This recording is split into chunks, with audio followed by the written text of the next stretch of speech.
हरे कृष्ण। आइए इस प्रातःकालीन सत्र में आप सभी भक्तों का स्वागत करते हैं। Shrimad Bhagavatam 4th canto 12th chapter verse number 23। सुनंदन नंदवाचोत। यस।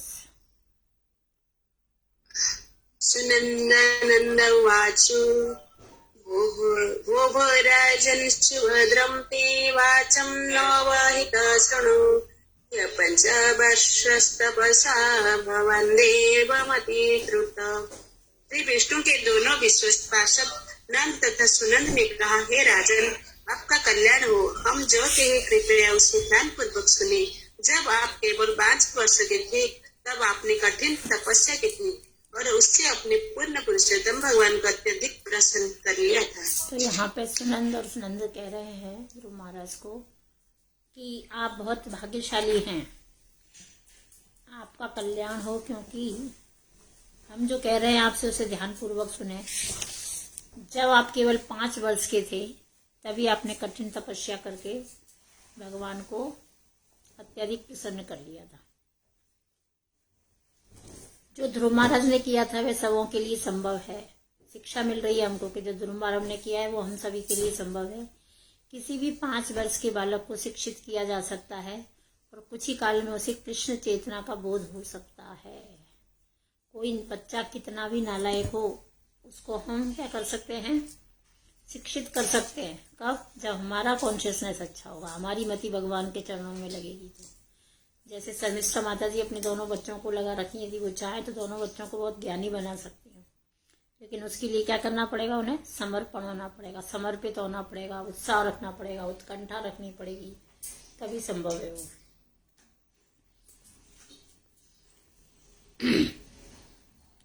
उसका और बच्चे का जीवन सफल हो सकता है। मनुष्य जन्म पाया, राधा कृष्ण भजिया। आजकल के बच्चों को टीवी देखना, मोबाइल से खेलना, गेम खेलना, बाहर जाकर खेलना, फालतू की बातें करना, ये सब अच्छा लगता है, लेकिन भक्ति में मन नहीं लगता। उसका कारण क्या है? उनके माँ बाप ने उन्हें वैसे संस्कार शुरू से दे रखे हैं। आजकल बच्चा पैदा होता नहीं है कि लोग उसको मोबाइल पकड़ा देते हैं। बच्चा करता है पै पै, माँ बाप बोलते पकड़ ले बेटा मोबाइल, खेल ले, इससे थोड़ा पीछा छूटेगा मेरा। बाद में बच्चे को जब आदत पड़ जाती है तो फिर बोलते हैं बच्चा सुनता नहीं है। बच्चे के हाथ में मोबाइल लेना मतलब कृष्ण भावनामृत से इसको अलग करना। दुर्भाग्यवश ऐसी शिक्षा का विश्व भर में ऐसी शिक्षा का अभाव है। कृष्ण भावनामृत आंदोलन के अग्रणी पुरुषों का कर्तव्य है कि विश्व के विभिन्न भागों में बच्चों के प्रशिक्षण संस्थान खोलें। यह हम सबका कर्तव्य बनता है कि हम बाहर जा तो नहीं सकते, यदि प्रचार करने की ताकत है तो बाहर जाओ, लेकिन कम से कम अपने घर में जो बच्चे हैं उनको तो शिक्षा दो। वो माथा पटकते हैं, सर पटकते हैं, ये पटकते हैं, उनको 24 घंटे कृष्ण की कथा, कृष्ण का ज्ञान, ये सब देंगे तो उनकी बुद्धि तीव्र होगी। आप जो करते हो आपका बच्चा उसका कॉपी करता है, और जब वो कॉपी करता है तो हमें अच्छा भी लगता है, लेकिन हमको ये ज्ञान नहीं है कि 5 साल तक हम बच्चे को वो सिखा सकते जो स्वयं ध्रुव महाराज ने भी सीखा है।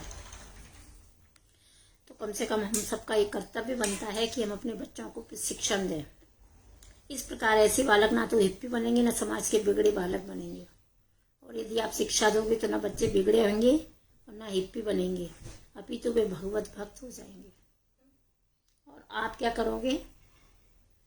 यदि हर माँ बाप ने अपने बच्चों को सुधार लिया, जितेंद्र प्रभु सावधान हो जाओ, आप अभी से उसको शिक्षा देना शुरू कर दो। अभी से आपने उसको शिक्षा नहीं दिया तो आगे जाके तकलीफ होगी।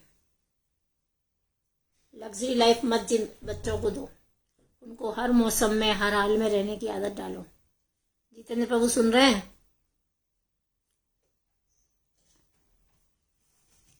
तब विश्व का मुखड़ा स्वतः बदल जाएगा।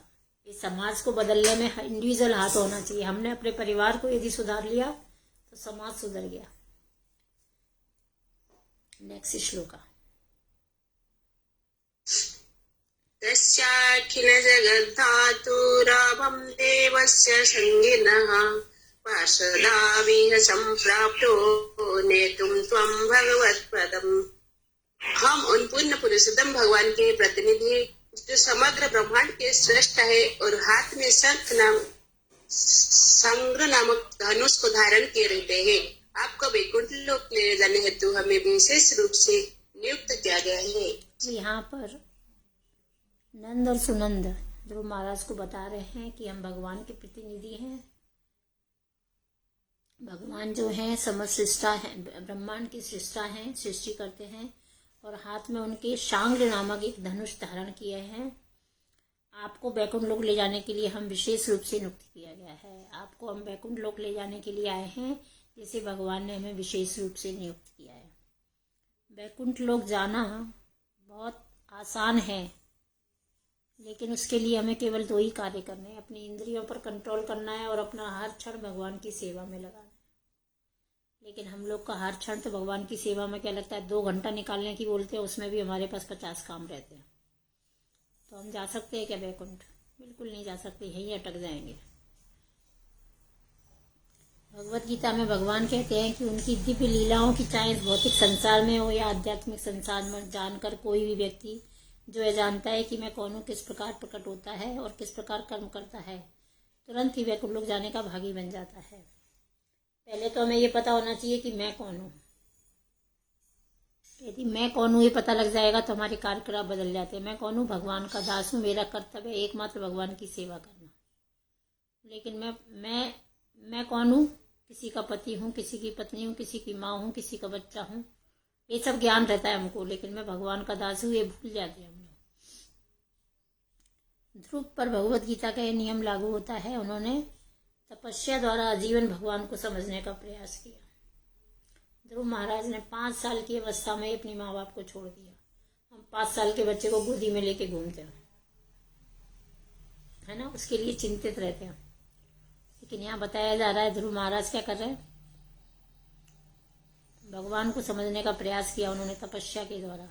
अब इसका परिपक्व फल मिला है कि भगवान के विश्वस्त पार्षदों के साथ वैकुंठ लोक ले जाने के योग हो गए। अब इंदौर में हमारे पास आयुष के एक दोस्त आए थे, उनका बच्चा है 2-2.5 साल का।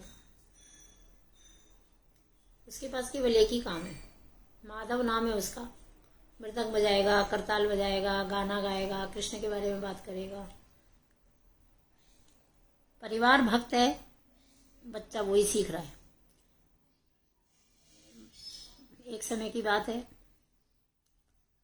हमारे घर के सामने एक पिताजी सिगरेट पी रहे थे। अपने पत्नी से छुप के बालकनी में जाकर, और बच्चा पापा के पास खेल रहा था। बच्चा करीब ज़्यादा बड़ा नहीं था, 10-12 महीने का होगा। बच्चा उठा और सिगरेट मुंह में लगाकर जैसे पापा पी रहा है वैसे ही पी रहा है। हमने देखा तो हमको तो बड़ा आश्चर्य हुआ। मैंने कहा बेटा बड़ा होकर बाप का नाम रोशन करेगा। उसके बाप ने उसको सिखाया नहीं कि सिगरेट कैसे पी, लेकिन उसने सिर्फ देखा भर अपने पिताजी को कि कैसे सिगरेट मुंह में लगाते और कैसे, और मस्ती से मुंह में सिगरेट लगा के ऐसे फूंक मार रहा है। तो सोचो बच्चा जब एक्टिंग करेगा तो ऐसे तो देखने के हंसने को आएगा, लेकिन हमें तो इतना आश्चर्य हुआ कि देखो बच्चे को सिखाने की आवश्यकता नहीं है, आप आचरण करो, बच्चा अपने आप सीख जाएगा। अलग से प्रयास करने की आवश्यकता नहीं है। तो उधर वो बच्चा सिगरेट पीना सीख रहा है, इधर बच्चा भजन करना सीख रहा है। फर्क किसका है? माहौल का, जिस माहौल में बच्चे को रखा जा रहा है। तो घर के माहौल को भक्ति में बनाना बहुत आवश्यक है। नेक्स्ट श्लोक।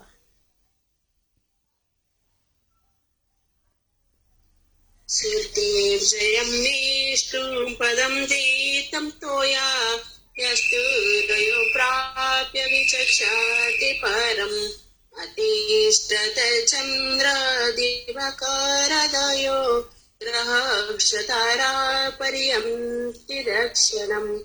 विष्णु लोक को प्राप्त कर पाना अत्यंत कठिन है, किंतु आपने अपनी तपस्या से उसे जीत लिया है। बड़े बड़े ऋषि तथा देवता भी इस पद को प्राप्त नहीं कर पाते। परम धाम विष्णु लोक के दर्शन करने हेतु सूर्य, चंद्रमा तथा अन्य ग्रह, तारे, चंद्र, भुवन, नक्षत्र तथा सौर मंडल उसकी परिक्रमा करते हैं। कृपया आइए, वहाँ जाने हेतु आपका स्वागत है। अब यहाँ पर बताया जा रहा है कि विष्णु लोक को प्राप्त करना इतना आसान नहीं है, लेकिन कठिन भी नहीं है। कठिन है बताया जा रहा है, लेकिन उसको आसान किया जा सकता है कि नहीं किया जा सकता? उसको आसान किया जा सकता है।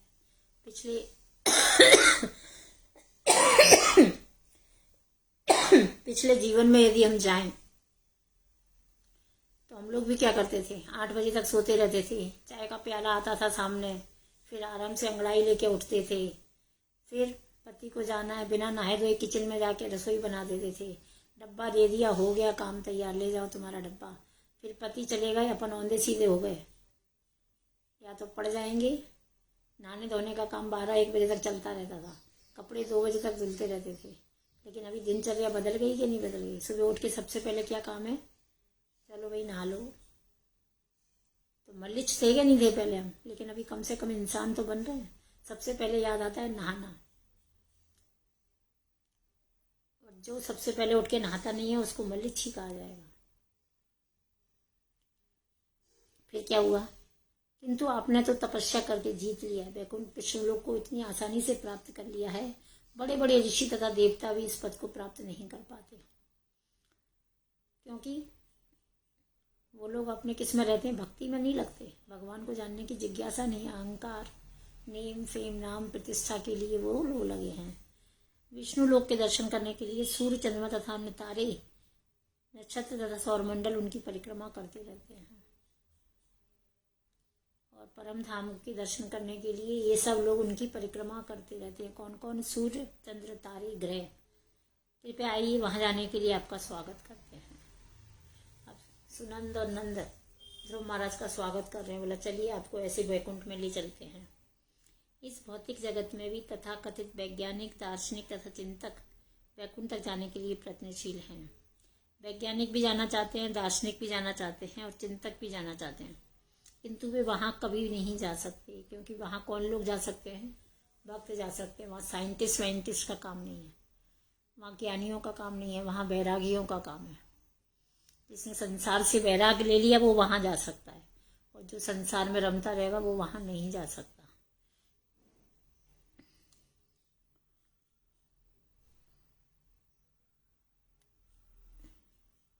किंतु भक्ति करते हुए भक्त न केवल वैकुंठ लोक को जान पाता है, वरन अर्थात में वहां जाकर आनंद तथा ज्ञान का शाश्वत जीवन जीता है। लेकिन जो भक्ति करता है वो वहां जाकर क्या करता है? वैकुंठ को जान भी लेता है, आनंद भी ले लेता है, और शाश्वत जीवन बिताता है।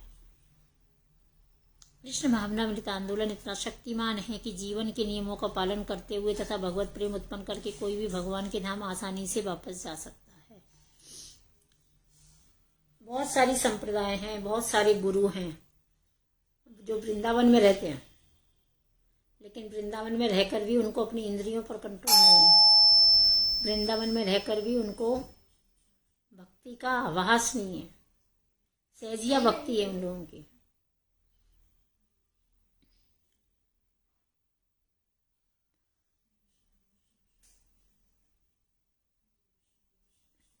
लेकिन शील प्रभुपाद और चैतन्य महाप्रभु की कृपा रही कि उन्होंने इस कृष्ण भावनामृत आंदोलन को क्या किया? प्रदर्शित किया, फैलाया, और लोगों को भगवान कौन है, वैकुंठ क्या है, जीवन का उद्देश्य क्या है, ये बताया, ताकि लोग वैकुंठ लोक जा सकते हैं। कई लोग इस्कॉन वालों को बोलते हैं, बोला पागल है, बहुत ज्यादा नौटंकी दिखाते हैं, कांदा लहसुन खाने में क्या जाता है, कांदा लहसुन खा सकते हैं। आंध्रा में कुछ लोग हैं, कुछ कहीं कहीं पर कुछ लोग हैं, वो बोलते कांदा लहसुन में कुछ नहीं है। कांदा लहसुन में कुछ होता तो राम जी की थाली में से लुढ़क नहीं जाता? वो राम जी की थाली में से लुढ़का के नहीं लुढ़का, चढ़ा दिया था उनको, लेकिन वो लुढ़क गया था। कुछ नहीं होता तो लुढ़कता नहीं, कुछ है तभी तो लुढ़क गया। तो कृष्ण भावनामृत इसके साक्षात परिणाम ध्रुव महाराज है।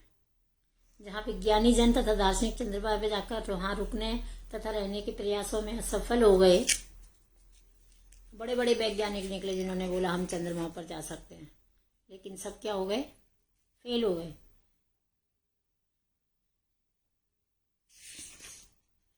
वहीं भक्त अन्य लोगों की यात्रा क्या कर रहे हैं? सुगमता से कर सकते हैं, और अन्य में भगवान के धाम जा सकते हैं, और अंत में कहाँ जा रहे हैं? वो भगवत धाम जा रहे हैं। भक्तों को अन्य लोगों को देखने में रुचि नहीं रहती, किंतु भगवान के धाम जाते ही वे समस्त लोगों को देखते हुए पार करते हैं। जो भगवान कृष्ण का भक्त होता है उसको ये फालतू की चीज़ों में इंटरेस्ट नहीं है। लेकिन आपने देखा होगा कई कई महिलाओं की आदत होती है, देखे तो सरी क्या है, देखें तो सरी क्या है, हमको पता नहीं, हमने कभी देखा नहीं, देख तो ले क्या है। अरे जिस रास्ते नहीं जाना उसको देखने से क्या फ़ायदा है। तो हमारी ये जो भौतिक इच्छाएं हैं ना, इनको हटा देना चाहिए। हमारा व्यवहार बच्चे के जिससे हमें लेना देना नहीं, उसको देख के भी क्या करना है। लेकिन यहाँ पर बताया जा रहा है कि भक्तों को अन्य लोगों को देखने में कोई रुचि नहीं रहती, लेकिन जब वो भगवत धाम जाते हैं तो ये लोग उनको अपने आप दिख जाते हैं। जिस प्रकार से दूर जाने वाले यात्री अनेक छोटे छोटे स्टेशनों को पार करता जाता है, लंबी यात्रा करते हैं, रास्ते में बहुत सारे स्टेशन आते हैं, हम उनको देखते हुए जाते हैं, लेकिन हमारी देखने की लालसा नहीं होती।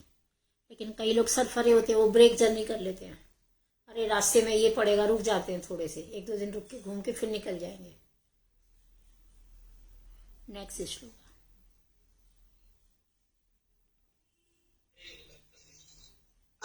अनास्तीतं ते पितृभिरन्येऽप्यङ्गकैः स्थिता अतिष्ठा जगतां बन्धं तद्विष्टं परमं पदम्।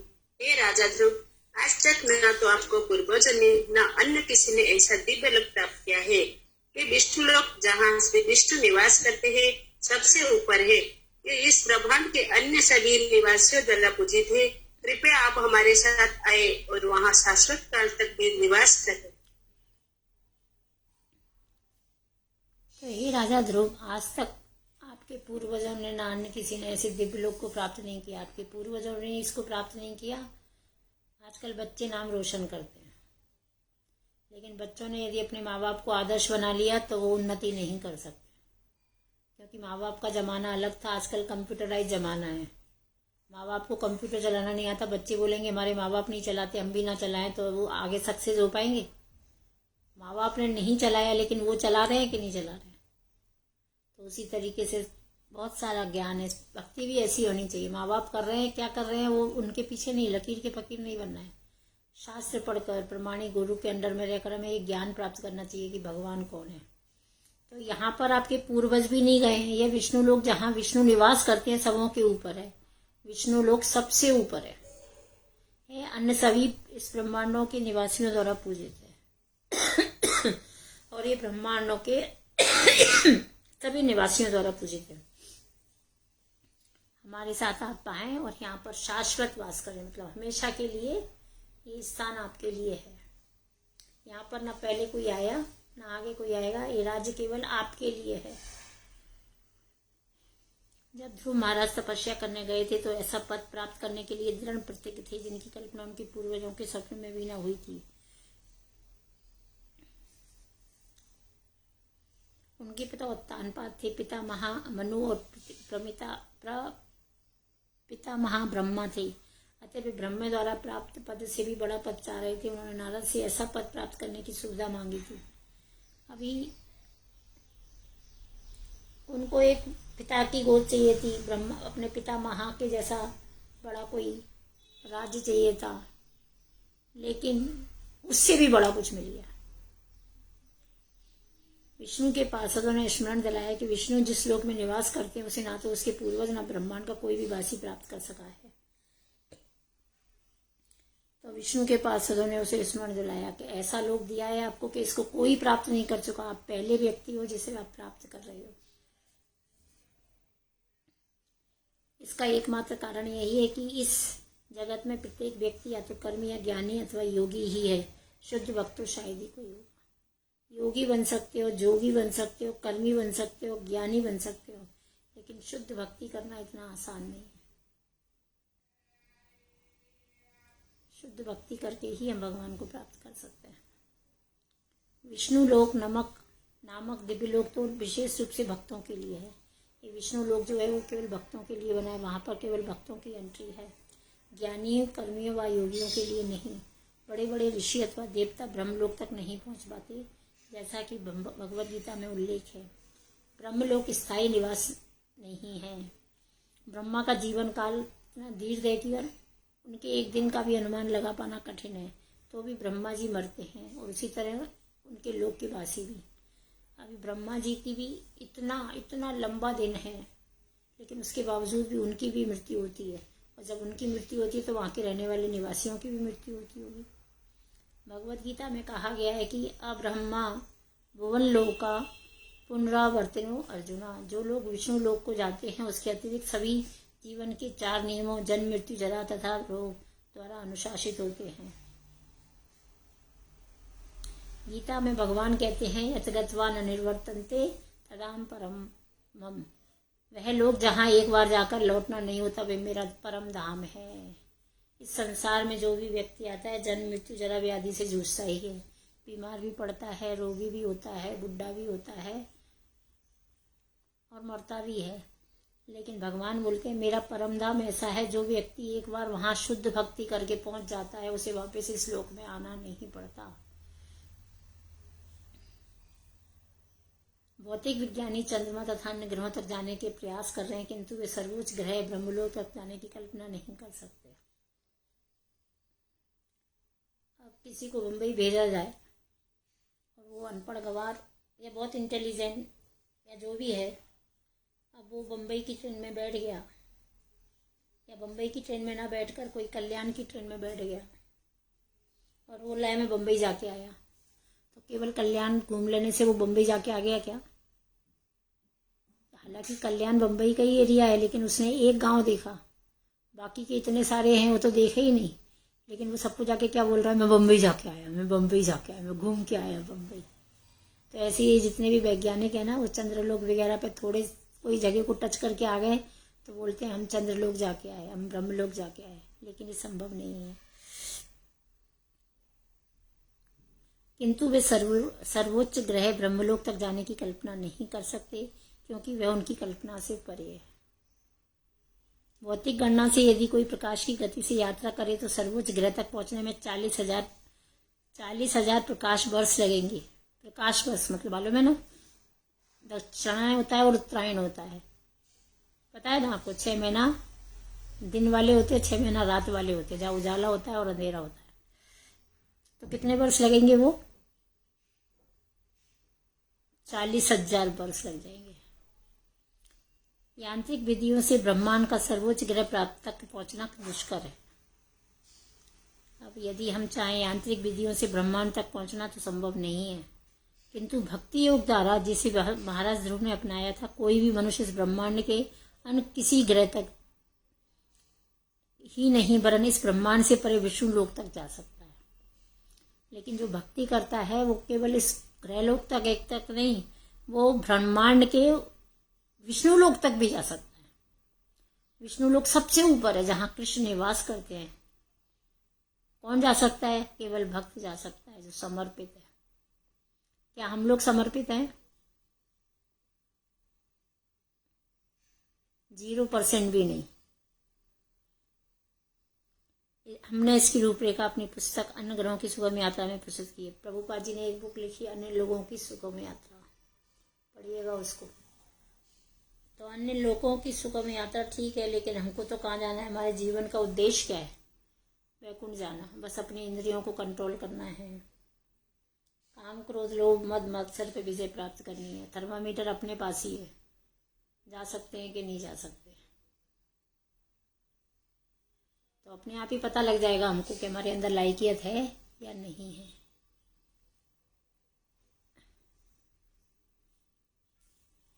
आपको क्या लगता है, अपन लोग जा पाएंगे कि नहीं जा पाएंगे? हमको तो नहीं लगता कहीं पर भी कि हम जा पाएंगे। नहीं माता जी, बहुत मुश्किल है। इस जन्म में तो नहीं। लेकिन इस जन्म में ध्रुव महाराज 5 साल की अवस्था में जा सकते, तो अभी तक हमारे पास बहुत सारे समय है। महाराज जब बोले, परीक्षित महाराज का एग्जाम्पल देके हमारे लिए, तो परीक्षित महाराज को तो 7 दिन मिले थे, उन्होंने 7 दिन में भक्ति कर कर भगवान को प्राप्त कर लिया। तो हमारे पास तो काफी दिन है कि नहीं? लेकिन हमारे अंदर वो दृढ़ता ही नहीं है। जब परीक्षित महाराज को पता लगा कि दक्ष सांप आएगा, उनको काटेगा और उनकी मृत्यु होने वाली है, उन्होंने सब कार्यकलाप छोड़कर क्या किया था? गए ऋषियों के पास और बोले कोई ऐसा उपाय बताओ जिससे मरनाशन व्यक्ति की क्या अवस्था होनी, दशा होनी चाहिए। और श्रवण करते करते ना उनके भूख लगी, ना प्यास लगी, ना उन्होंने मलमूत्र त्यागा, और सुनते रहे सुनते रहे सुनते रहे। और उसी समय तक्षण आया, सांप आया और काट गया उनको। तो गति मिल गई कि नहीं? बोले 7 दिन के अंदर उनको गति की प्राप्ति हो गई। तो हमारे पास तो कितने सारे बरस हैं अभी, जब हम जिंदा रहेंगे तो हम भी कर सकते हैं कि नहीं कर सकते, लेकिन हमसे तो छूटता ही नहीं है। तो कहाँ से हो पाएगा? छोड़ना पड़ेगा तो हो पाएगा, तो संभव है। ठीक है, आज का क्लास यहीं समाप्त करते हैं। श्रीमद् भागवतम महापुराण की जय, जय प्रभुपाद की